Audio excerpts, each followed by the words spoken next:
and welcome to the news updates on AFRICUNIA television, bringing you update from the African scene, the foreign scene, and the world of sports. My name is Deborah Ezeh. We begin from Nigeria, where President Muhammadu Buhari has given all ministers interested in vying for any elected position in 2023 up until Monday, May 16, 2022, to resign. Information and Culture Minister Alhaji Lai Mohammed disclosed this to newsmen after the Federal Executive Council meeting at the State House, Abuja. He said the president directed all ministers with political ambition to turn in their letters of resignation by next Monday. Those affected are Ministers of Transportation, Rotimi Amechi, Niger Delta, Godswill Akpabio, Labour and Employment, Chris Ngige, Science, Technology and Innovation, Ogbonnaya Onu, Minister of State for Education, Emeka Nwajuba, who have joined the presidential race on the platform of the All Progressives Congress. Others are the Minister of State for Mines and Steel, Uche Oga, who is running for governorship position in Cross River State, Abubakar Malami, who is gunning for Kebbi governorship, the Minister of Women Affairs, Pauline Talon, who declared her ambition to contest for the senatorial seat in Plateau State. The two ministers followed by the presidential hammer were Mohammed Sabu Nanono, Agriculture and Rural Development, and Saleh Maman of Power. While the president disclosed yesterday that the Minister of State for Education, Emeka Nwajuba, had put in his resignation on April 28th.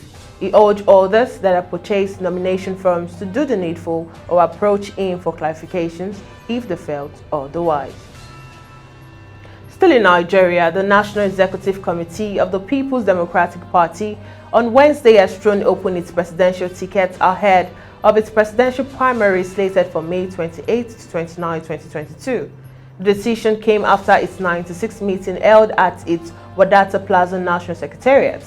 According to the party's National Publicity Secretary, Deborah Ologun Agba, the NEC has also appointed former Senate President David Mark to chair its Convention Planning Committee. NEC approved the setting up of the National Convention Organization Committee and approved the appointment of His Excellency Senator David Mark as chairman, His Excellency Ifeanyi Ugwuanyi as deputy chairman, and His Excellency Ibrahim Shema as secretary. NEC assured of free, fair, credible, and transparent processes for the emergence of the party's candidates for the all elected positions in the 2023 general elections. Moving on, the African Union Transition Mission in Somalia has imposed a curfew on Afizioני Air Force hangar in the capital Mogadishu and the surrounding areas ahead of the presidential election due to take place on Sunday. The curfew took effect from Tuesday and ends on Monday next week. More than 300 MPs will converge at the airport to vote for the president, who will govern for the next 4 years.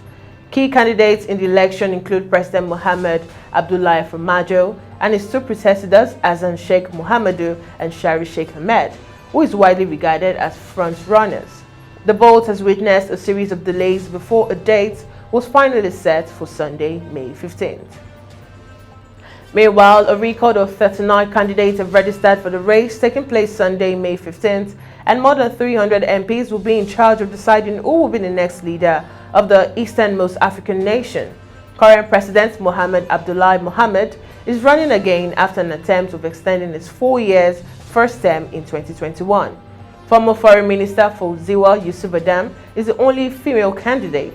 This election will put an end to over a year of political crisis because of a power struggle between Farmajo and his Prime Minister Mohamed Hussein Rabel, in charge of organizing the vote.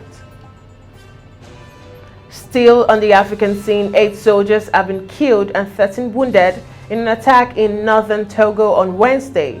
This marks potentially the fourth deadly raid on its territory by Islamist militants who have claimed thousands of lives in neighboring countries. According to the reports, the attack by heavily armed gunmen took place before dawn at an army post in the Penjal prefecture near the border with Burkina Faso. Security analysts suspect this may be the work of a local Al-Qaeda affiliate that is based in Mali. At a meeting of West African defense chiefs last week, Ghana Defense Minister Dominique Nitiwo said that in 3 years, the region has suffered more than 5,600 terror-related attacks, claiming around 16,000 lives. Togo has so far been spared the violence, which has forced millions to flee their homes, but security experts have warned about a spreading operation that could cover coastal states like Togo. Away from the African scene onto the foreign scene, North Korea confirmed its first COVID-19 outbreak on Thursday, calling it the gravest national emergency and ordering a national lockdown, with state media reporting an Omicron variant that has been detected in Pyongyang. The first public admission of COVID infections highlights the potential for a major crisis in a country that has refused international help with vaccinations and kept its borders shut. As of March, no cases of COVID-19 have been reported, according to the World Health Organization, and there is no official record of any North Korean having been vaccinated. Samples taken on May 8th from people in Pyongyang who were experiencing fever showed a subvariant of the Omicron virus, also known as BA.2, the report said, without providing details on case number or possible sources of infection. Kim ordered all cities and countries or counties of the country to strictly lock down the region to prevent the spread of the coronavirus and said emergency reserve medical supplies would be mobilized. Moving on, Finland is expected to announce on Thursday its intention to join NATO, with Sweden likely to follow soon after diplomats and officials said as Russia's invasion of Ukraine reshapes European security and the Atlantic Military Alliance. NATO allies expect Finland and Sweden to be granted membership quickly, 5 diplomats and officials also said, paving the way for increased troop presence in the Nordic region during the one-year ratification period. In the wider Nordic region, Norway, Denmark, and the 3 Baltic states are already NATO members, and the addition of Finland and Sweden would likely anger Moscow, which says NATO enlargement is a direct threat to its own security. Russian President Vladimir Putin has cited the issue as a reason for its action in Ukraine, which has also expressed a desire to eventually join the Western alliance. Moscow has repeatedly warned Finland and Sweden against joining, threatening serious military and political consequences. Still on the foreign scene, Shanghai authority combed the city on Thursday for its last COVID-19 cases in the hope of clearing the way for an exit from a painful 6-week lockdown, while Beijing curbed taxi services to keep a lead on its smaller outbreak. The Chinese commercial hub of 25 million people has in recent days been tightening its lockdown for a final push to eradicate the virus by the end of the month, having made some significant progress according to data this week. Shanghai mass testing detected just 2 new cases outside areas facing the strictest curbs on May 11th, but that was 2 more than none the previous day. Overall, Shanghai reported 1,305 new local asymptomatic coronavirus cases for May 11th, up from 1,259 a day earlier, and 144 symptomatic cases, down from 288. But these were in areas already under the tightest control, and the cases found in relative freer communities are the ones most likely watch for clues as to where Shanghai outbreak is heading, while older Chinese cities under similar lockdown began easy curbs after a period of 0 cases in such areas. We now head to the sports scene, where Chelsea got their Champions League bid back on track and left 10-man Leeds deeper in the relegation mire with a comfortable 3-0 win at Elland Road.